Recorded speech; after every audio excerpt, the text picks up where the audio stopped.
গত 16 বছর ধরে গণতন্ত্র ফিরে পাওয়ার জন্য, সুশাসন ফিরে পাওয়ার জন্য, দেশকে স্বৈর শাসন মুক্ত করার জন্য যারা জীবন দিয়েছেন, যারা গুম হয়েছেন,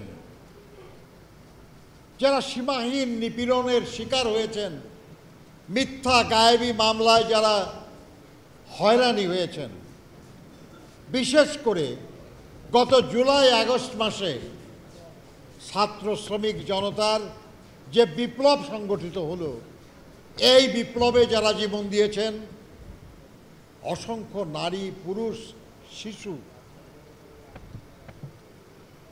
তাদের রক্তের সাথে বেইমানি করা যাবে না।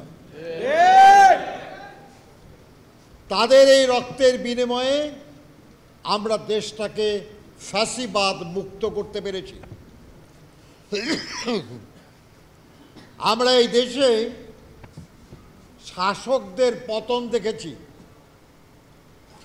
শাসকদের নিহত হতে দেখেছি, শাসকদের জেলেও যেতে দেখেছি, কিন্তু পলায়নের মতো লজ্জা এর আগে দেখি নাই। এক সময় যাদের কথায় মনে হতো যে কখনো তারা ক্ষমতা থেকে বাইরে যাবে না, চিরদিন ক্ষমতায় থাকবে, যেমন বলতো ফেরাউন নমরুদ, উমুক উমুকের উমুক পলায়ন করে না। কিন্তু আমরা দেখলাম ছবিতে যা দেখা গেল, মনে হলো যেন দৌড়ায় যেতেছে আর কি। হ্যাঁ, আল্লাহ কি না করতে পারেন, আল্লাহ সব করতে পারেন। আমার সৌভাগ্য যে আজকের এই দিনে আমি আপনাদের সঙ্গে একসাথে হতে পেরেছি।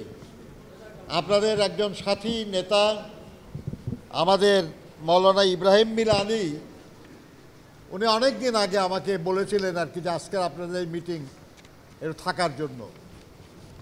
আসার কথা ছিল আমাদের দলের মহাসচিব মির্জা ফখরুল ইসলাম আলমগীরের। অনিবার্য কারণে উনি যখন বললেন আমাকে, আমি দেখলাম যে আমার ডায়েরিতে ঠিক লেখা আছে যে আজকে খেলাফত আন্দোলনের মিটিং প্রেস ক্লাবে। তা আমি রাজি হলাম যে ঠিক আছে, আমি আসবো। আলহামদুলিল্লাহ যে আমার এটা সৌভাগ্য যে আজকে অনেক আলেম ওলামার সঙ্গে আমরা একসাথে বসেছি। আপনারা শ্রদ্ধেয় মানুষ, আপনারা আলেম হিসাবে বিভিন্ন মসজিদের ইমাম, বিভিন্ন মসজিদের মুয়াজ্জিন, বিভিন্ন মাদ্রাসার শিক্ষক, বিভিন্ন পর্যায়ে আপনারা আছেন। মানুষ আপনাদের শ্রদ্ধা করে, মান্য করে, আপনাদের কথার উপর মানুষ আস্থা রাখে। আমি আপনাদের কাছে শুধু এই অনুরোধ করতে চাই যে এই দেশের মানুষ বহুবার রক্ত দিয়েছে, কিন্তু যে কারণে রক্ত দিয়েছে সেটা কখনোই পুরোপুরি সফল হয় নাই। 52 ভাষা আন্দোলনে রক্ত দিয়েছে, কিন্তু বাংলা ভাষা রাষ্ট্রভাষা হয়েছে, কিন্তু সেই ভাষার সমৃদ্ধি আমরা করতে পারি না। আজকে আমাদের সন্তানদের একটা বড় অংশ বাংলার চেয়ে ইংরেজি ভালো বলে, টেলিভিশনে হিন্দি দেখে, কার্টুন, হিন্দি কার্টুন দেখে। আমরা স্বাধীনতার জন্য লক্ষ লক্ষ মানুষ জীবন দিয়েছি। সেই স্বাধীনতার সুবর্ণ ফসল মাত্র 3.5 বছরের মধ্যে আমরা হারিয়েছিলাম। একদলীয় স্বৈর শাসন বাকশাল কায়েম হয়েছিল এই দেশে। আমরা সামরিক স্বৈর শাসনের বিরুদ্ধে লড়াই করেছিলাম। 90-এর ছাত্র গণ অভ্যুত্থান আমরা করেছিলাম, গণতন্ত্র পুনঃপ্রতিষ্ঠা করেছিলাম, সংসদীয় গণতন্ত্র পুনঃপ্রতিষ্ঠা করেছিলাম। কিন্তু তার মধ্য দিয়ে এমন এক জালেম শাসকের আবির্ভাব হয়েছিল যারা গণতন্ত্রকে জবাই করেছে আরেকবার। গণতন্ত্রের বাহন হলো নির্বাচন, সেই নির্বাচনকে অর্থহীন করে ফেলেছে।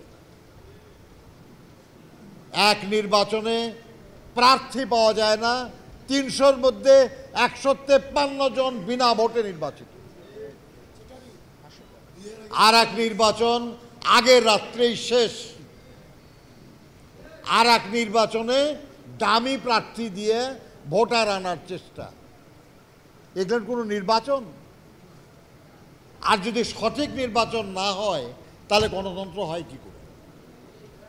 যারা এই অপরাধগুলি করেছে তারা এবং তাদের যারা পক্ষ সমর্থন করেছে তারা সবাই গণতন্ত্রের শত্রু।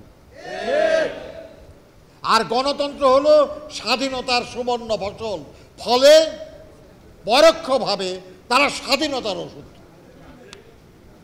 বন্ধুরা আমার,